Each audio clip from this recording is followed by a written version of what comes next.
इंद्रायणीचं पसायदान. 11 जानेवारी शास्त्रीजींचा सोमवार. लेखक डॉक्टर संतोष मोतीराम मुळावकर. अभिवाचक किमया संतोष मुळावकर.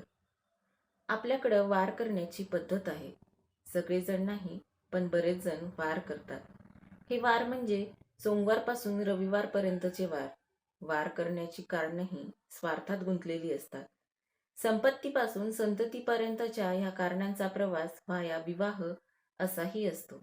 5 गुरुवारांमध्ये विवाह जमला नाही तर 5 गुरुवारचे 10 गुरुवार होतात. पण नंतर ठरलेले 5 गुरुवार विवाह झाल्यानंतरच केले जातील अशी सावध अट वार करणाऱ्याच्या नवसात आधीच अंतर्भूत झालेली असते. नंतर वारांचं विस्मरण होतं. खरं तर जाणीवपूर्वक ते केलं जातं. वार विस्मरणाचं वारस्मरण मात्र होत राहतं. फारच थोडे लोक वारांच्या बाबतीत प्रामाणिक असतात. वार चुकला तर सगळं चुकेल अशी त्यांची धारणा असते.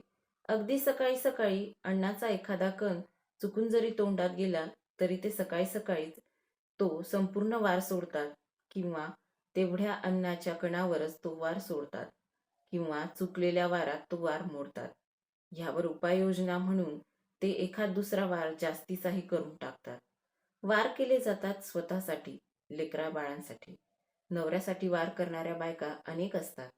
बायकोसाठी वार करणारा नवरा शोधून सापडत नाही. त्या बदनामीला तो घाबरत असल्यामुळं त्या फंदात तो पडतच नाही. देशासाठी कुणी वार केलेत का? करतं का? या प्रश्नाचं अनेकांना आश्चर्य वाटेल. कारण त्यांच्या मते या प्रश्नांची गरजच ती काय? देश का आजारी पडलाय? की देशाला कुठं नोकरी लावायची? की देशाला कुठलं प्रमोशन मिळवायचंय? की देशाला कुठल्या परीक्षेत पास व्हायचंय? की देशाला कुठली निवडणूक जिंकायची आहे? की देशाला श्रीमंत करायचंय? देश श्रीमंत झाला नाही तर काय बिघडणार आहे देशाचं?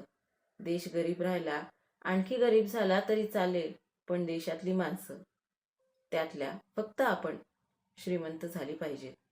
किती चुकीचं हे मत, अगदी अशास्त्रीय मत. देशाच्या राजकारणात अशास्त्रीय व्यक्ती असल्या की लोकांची मतं अशीच असणार. पण ह्या देशात देशासाठी वार करणारे अनेक जण आहेत. अनेक जण अजूनही शास्त्रीजींचा सोमवार करतात.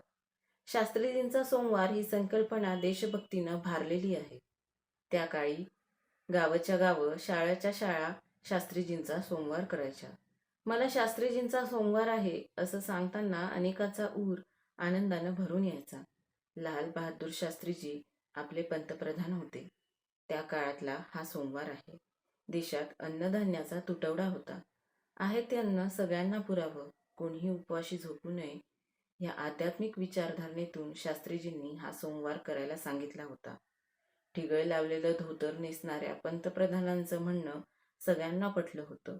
साध्या, सोप्या आणि सरळ अध्यात्मातून राष्ट्र घडत होतं. राष्ट्राचं एक एक पाऊल पुढं पडत होतं. आध्यात्मिक उपवास राष्ट्रीय ठरला होता. अनेकांनी हा सोमवार अजूनही कृतीतून जाऊ दिला नाही. अनेकांचं हे राष्ट्रीय व्रत अजूनही अविरत आहे. 11 जानेवारी 1966ला शास्त्रीजींचं ताशकंद इथं झालेलं दुःखद निधन अजूनही कुणी विसरलेलं नाही.